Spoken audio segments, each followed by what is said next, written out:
So ASRT stock, a position of mine, just went up 70% in basically only 2 weeks.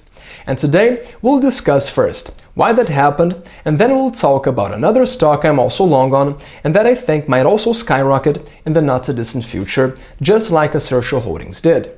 Now, before I begin, as always, nothing in this video is investment advice, okay? And with that said, let's get started. So, ASRT Holdings stock just went from $11.50 to around $20 in just a few weeks. And well, of course I'm pretty happy with that, right? As you know, I'm long on ASRT with an average price of $10.60, and I've been also covering this stock here on my channel for a few months now. I've already made quite a few videos about it. So yeah, seeing ASRT going up is twice as satisfying, right? With that said, the question is, why did that happen? What explains this huge movement in ASRT stock we've just seen? Well, you see, it's actually pretty simple. Really, ASRT stock just went to the moon because it was simply trading at insanely cheap valuation levels, as I've been saying for months. But just for you guys to have an idea of how cheap this company was, when I first started buying the stock, ASRT Holdings was basically trading at a negative enterprise value. So, in other words, buying the stock was like buying a car for 10 grand and finding out there's 11 inside the glove compartment. I mean, in a certain way, in the end, you were actually being paid to buy the car, or in our case, to buy the company. So that's how pessimistic the market's view of ASRT was at that time. That's how cheap the stock was. And that's basically also why I went long. Because while the market was pricing the stock based on extremely pessimistic premises, based on very pessimistic expectations, I, on the other hand, could see the company was recovering and that the future might not be as bad as the market seemed to think. So for me, that was the opportunity I saw. Now, why was ASRT Holdings trading at such a low valuation? Well, for many reasons, for many factors. First, because back in 2017, the company, back then called Depotmed, got involved in an opioid-related scandal involving some of its drugs, and that was pretty serious. So that happened first. Then the company started to recover with a new medication, with a new drug called Indocin, but this new flagship drug also didn't work out because of competition. It ended up being destroyed by competition. So these are some of the reasons why ASRT Holdings was trading at such low levels. And finally, ASRT was also trading at such a low valuation because they've been operating at a loss over the past few years as well. So the market simply couldn't see any future for ASRT, and that's why it was pricing this company at such ridiculous multiples. However, now that's becoming increasingly evident that ASRT is recovering, the market is changing its mind. So if back then investors didn't want to hear ASRT's name, now that the company has shown it has survived, investors are changing their attitude. So in other words, ASRT stock is going through a repricing process. And that's why we are seeing this stock surge, this stock explode. Now, please note that this movement happened because we had a company being priced on extremely pessimistic expectations that ultimately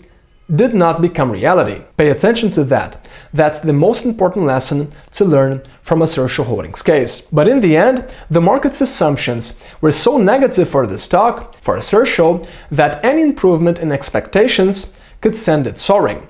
This has always been my point. And well, that's exactly what happened, right? The market's expectations for ASRT are changing, and now this stock is exploding. And now this stock is surging. But keep in mind that it was in this context that we saw this opportunity. Now, let's change our subject here a bit and talk about another stock.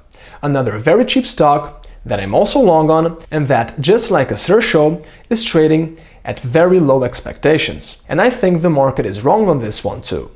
I think things will turn out to be much better than what's currently being priced in. Now, what is the market currently pricing in? Well, in my opinion, the market is treating this other company as a total failure, as a company with no future. That's why here we have another name trading at a negative enterprise value. In other words, this is another case in which you're basically being paid to buy a stock. because the company is trading at such a low valuation that the net cash on its balance sheet is greater than the amount needed to acquire it. So as I said, this company is trading at a negative enterprise value. Now, is this the worst business in the world to deserve a valuation like this? No, far from it. In fact, this company is actually healthy. It has no debt and already generates cash. But the market simply doesn't want to know about it.